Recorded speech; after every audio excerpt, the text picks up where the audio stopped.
செய்திச் சுருக்கம். உள்நாட்டுச் செய்திகள். எல்னினோ நிலைமையை கருத்தில் கொண்டு வறட்சியான காலப்பகுதியில் விலங்குகளை வேட்டையாடுவதற்கு எதிரான தடுப்பு வேலை திட்டங்களை கடந்த வருடங்களை விட தீவிரப்படுத்த உள்ளதாக வன ஜீவராசிகள் பாதுகாப்பு திணைக்களத்தின் பணிப்பாளர் நாயகம் ரஞ்சன் மார்சிங்க தெரிவித்துள்ளார். வெளிநாட்டுச் செய்திகள். பிரான்சின் பல நகரங்களில் தீவிரமாக பரவி வரும் காட்டுத்தீ அனர்த்தத்தால் மேலும் 55,000 பேர் தமது இருப்பிடங்களை விட்டு வெளியேறியுள்ளனர். சுமார் 6 பிரதான நகரங்களில் இருந்து இந்த மக்கள் வெளியேறியுள்ளனர். கடந்த சில வாரங்களாக ஐரோப்பிய நாடுகளில் காட்டுத்தீ தீவிரமாக பரவி வருகின்றமை குறிப்பிடத்தக்கது. விளையாட்டுச் செய்திகள்.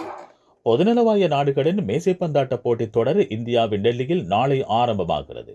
இதில் இலங்கை மேசைப்பந்தாட்ட அணியும் பங்கேற்கிறது. ஆடவர் அணிக்கு சமீர கினிகே தலைமை தாங்குகிறார். மகளிர் அணிக்கு விமந்தி பண்டார தலைமை தாங்குகிறார். செய்திச் சுருக்கம் கேட்டீர்கள்.